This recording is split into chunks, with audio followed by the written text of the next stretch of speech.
Hello friends, பாரு எவிக்டடான விஷயங்கள் வந்துட்டுருக்கு. ஆக்சுவலாக எதை வேணால் நடக்கலாம். எவிக்ட் ஆகிறதுக்கும் வாய்ப்பு இருக்குது. என்னப்பா சொல்கிறீங்க அப்படின்னா, ஓட்ஸ் கம்மியாக இருக்கான்னு கேட்டால் ஓட்ஸ்லாம் கம்மியாக இல்லை. இன்ஃபேக்ட் நேற்று நைட் அவங்க ஓட்டிங்கில் ஃபஸ்ட்டு இருந்தாங்க. இப்போ வந்து கானா வினோத் இருக்கார்.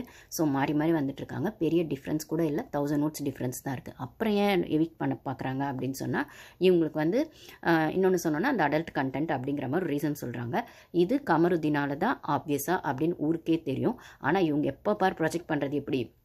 ஆதிரியால் எஃப்ஜே கேம் போகுது, வியானாவால் எஃப்ஜே கேம் போகுது, அப்போது பாருவால் வந்து இவங்க என்னது இவன் கமருதீன் கேம் போகுதுன்னு. ஸோ அந்த லவ் கண்டென்ட்டில் தப்புன்னா 2 பேரும் தப்பு தான். நான் முதல்லேருந்து சொல்லிட்டுருக்கேன். அது பாலா சீசன்லேருந்து எல்லா சீசன்லையுமே கவின் லாஸ்ட்லேயே வரைக்கும் லவ் கண்டென்ட்டில் உங்களுக்கு பிரச்சனைனா அந்த 2 அடல்ட்டுமே தான் அது காரணம். யாரும் அங்கே சின்ன பசங்க இல்லை, எல்லாருமே அடல்ட்ஸு.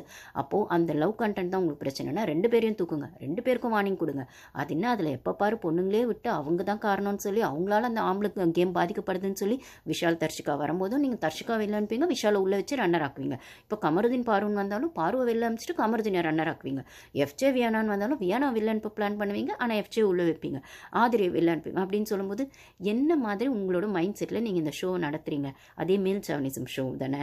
அப்போ அடல்ட் கண்டென்ட் பிரச்சனைனா நீங்கள் வந்து ஸ்ட்ரிக்டாக கமருதீனை கூப்பிட்டு வார்னிங் கொடுங்க, இல்லை கமருதீனே தூக்கி வெளில போடுங்க. அவன் இப்போ பாரு கூட லவ் கண்டென்ட் பண்ணால் மட்டும் பாரு தூக்கி வெளில போட்டுறீங்க. அரோரா கூட மட்டும் லவ் கண்டென்ட் பண்ணலையா? அப்போ அரோராவையை தூக்கி வெளில போட்டீங்க. என்ன உங்கள் நியாயம்? அவள் அரோரா வந்து பாருக்கு இவன் கூட மட்டும்தான் லவ் கண்டென்ட் பண்ணாளா? கமருதீன் கூட ஏன் துஷார் கூட பண்ணா? அப்போ துஷாரை தூக்கி வெளில போட்டிங்க, அரோரா உள்ளே வச்சுருக்கீங்க. இப்போ வந்து எஃப்ஜே கூட உட்காந்து பண்ணுறா, அப்போ எஃப்ஜேவை தூக்கி வெளில போடுங்க, இல்லை அரோராவை தூக்கி வெளில போடுங்க.